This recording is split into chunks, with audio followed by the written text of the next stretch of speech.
Let me be very precise about something before we go any further. Most people watching events unfold in the Strait of Hormuz are asking the wrong question entirely. They are asking, will China intervene militarily? That is the wrong question. That is the question of someone who still thinks in 20th century categories, who still imagines that power projection requires aircraft carriers and boots on the ground. The real question, the one that determines everything, is this. At what point does Washington's blockade become a direct attack on Beijing's economic sovereignty? Because the moment you understand that framing, everything that has happened in the last 6 weeks snaps into focus with terrifying clarity. Washington made a catastrophic miscalculation. It assumed that because China would not fire a missile, China would comply. That assumption is the single most dangerous idea circulating inside the Beltway right now. And history, not opinion, not ideology, history tells us exactly what happens to empires that confuse an adversary's patience with an adversary's submission. Let us go back to the beginning. On February 28, 2026, the United States and Israel launched coordinated strikes on Iran, assassinating Supreme Leader Ali Khamenei and targeting nuclear infrastructure. Iran responded the only way it structurally could, by closing the Strait of Hormuz. Now, 20% of the world's petroleum and 20% of the world's liquefied natural gas moves through that narrow choke point. When Iran shut it, the global economy did not simply experience disruption. It experienced the functional equivalent of a cardiac arrest. Oil prices spiked, supply chains fractured. The United Kingdom called it deeply damaging. The European Commission called the closure greatly damaging. These are not the words of governments choosing a side. These are the words of economies watching their arteries close. But here is what Washington fundamentally misread. It assumed that the party most threatened by the closure of the strait was Iran. It was not. The party most structurally threatened by that closure over the medium and long term was China. Beijing is the largest buyer of Iranian crude on earth. The payments, according to Lloyd's List, were already being processed in Chinese yuan. Not dollars, yuan. Think carefully about what that single data point tells you about the trajectory of the global financial order. The petrodollar was not simply being challenged in theory, it was being bypassed in practice at the precise moment that Washington chose to escalate. Now, game theory teaches us something essential about moments like this. When you place an actor in a position where compliance costs more than defiance, you do not get compliance. You get defiance wrapped in the language of diplomacy, executed through actions that are technically ambiguous but strategically unambiguous. China did not need to fire a shot. China needed only to send a tanker. A Chinese-owned vessel, the Rich Starry, ran the U.S. blockade after first appearing to turn around in the strait. Salon read that sentence again. After first appearing to turn around. That is not a navigation error. That is a performance. That is Beijing sending a message written not in diplomatic cable language, but in maritime movement. The language that empires have always understood. The ship belongs to Shanghai Xuanren Shipping Company, already sanctioned by the United States, which means Beijing chose, with full legal knowledge of the consequences, to run a vessel through a blockade enforced by the most powerful navy in human history. That is not recklessness. That is a calculated, calibrated signal. And Washington, for all its military capability, was not prepared for it. Let us now zoom out to the structural level, because individual events only become meaningful when you can see the pattern they belong to. What we are witnessing is not simply a dispute over Iranian oil exports. What we are witnessing is the first genuine test of whether the United States can enforce economic compliance on a great power, a peer competitor, in the 21st century. Every previous blockade the U.S. has enforced has been against nations that lacked the geopolitical weight to resist. Cuba, North Korea, Venezuela, Iraq. These were nations that could be isolated because no major power was willing to absorb the cost of defending them. Iran is different. Iran is not isolated. Iran sits at the center of a web of relationships with China, with Russia, with the broader non-Western world that makes true isolation structurally impossible. China called the U.S. blockade of the Strait of Hormuz a dangerous and irresponsible act that would further inflame tensions in the region, with Foreign Ministry spokesman Guo Jiakun stating that only a full ceasefire can help ease the situation. CNBC Now, diplomatic language is always dense with meaning that the casual reader misses. When Beijing says dangerous and irresponsible, it is not simply registering disapproval, it is serving notice. It is drawing a line in the language that Beijing prefers, the language of formal diplomatic statement, before it draws that line in action. And then it drew it in action. A Chinese tanker broke the blockade. By April 20th, at least 26 ships had managed to bypass the U.S. blockade line in both directions.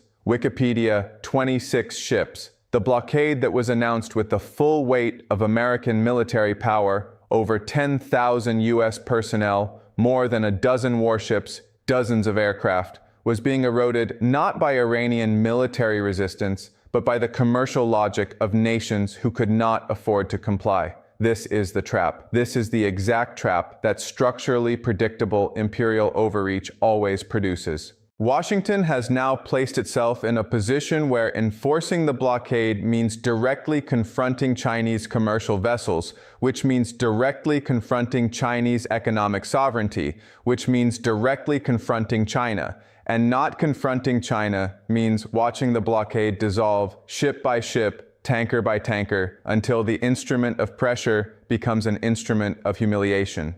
China was not notified about the U.S. military operations against Iran beforehand.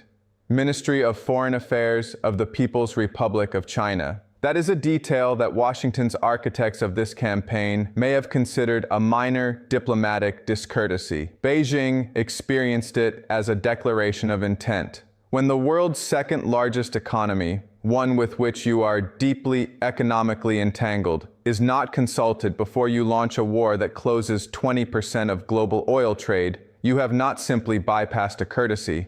You have communicated a worldview. You have communicated that in Washington's strategic calculus, Beijing's economic interests are not considerations to be negotiated, but obstacles to be managed. And Beijing heard that message with crystal clarity. Now let us apply the historical lens, because what we are witnessing has a precedent, not an exact precedent. History never repeats identically, but a structural precedent that psychohistorical analysis can identify with confidence. Think about the moment in the Peloponnesian War when Athens decided to extend its power to Sicily. The Athenians were not wrong about their military capability. They were wrong about the cost of using it. They could project power. They could not sustain the projection against a resistance that understood at a structural level that Athens was overextended. The Sicilian expedition was not lost because Athens was weak. It was lost because Athens was strong in the wrong dimension at the wrong moment. The United States today is strong, extraordinarily strong. Its navy is without parallel. Its logistics are without parallel. Its ability to project kinetic force across the globe is without parallel. But kinetic force cannot solve an economic equation. You cannot bomb a supply chain back into compliance when the supply chain is routed around you. You cannot threaten into submission a power whose response to your threat is to reroute its commercial vessels through the very corridor you are trying to seal. The Strait of Hormuz is 21 miles wide at its narrowest point. It is, in the physical sense, a narrow passage. In the geopolitical sense, it is a mirror. And what Washington is seeing in that mirror right now should be deeply unsettling. Iran began controlling traffic through the strait and charging tolls of over $1 million per ship. Wikipedia. Let that number sit with you for a moment. Iran, a country whose military the President of the United States claimed had been entirely destroyed, was charging $1 million per vessel passage, and ships were paying. Not because they wanted to pay Iran, because the alternative was worse. Because the global economy cannot survive the indefinite closure of the Strait of Hormuz, and actors respond to structural incentives, not to the preferences of Washington. According to Lloyd's List, payments were being assessed by the Iranian Revolutionary Guards in Chinese yuan. Wikipedia, Chinese yuan. not dollars. The petrodollar, the architecture of American financial dominance built since the Nixon era, was not simply being challenged. It was being dismantled in real time at the choke point of the world's most critical energy corridor, with payments processed in the currency of the nation that Washington expected would comply with its blockade. This is what Beijing's ultimatum actually means. It is not a threat of war. Beijing is far too strategically sophisticated to issue threats of war when economic action achieves the same result at a fraction of the cost and with none of the escalatory risk. China's ultimatum is structural. It is written in the movement of tankers, in the denomination of payments, in the veto at the United Nations Security Council. China and Russia vetoed a draft resolution on the Strait of Hormuz House of Commons library, and in the quiet, steady refusal to treat Washington's economic pressure as legitimate. The message is simple. The Strait of Hormuz is not an American lake. Iranian oil is not an American resource to blockade, and China's economic lifeline is not a bargaining chip in someone else's war. Washington now faces a choice that no amount of military power can simplify.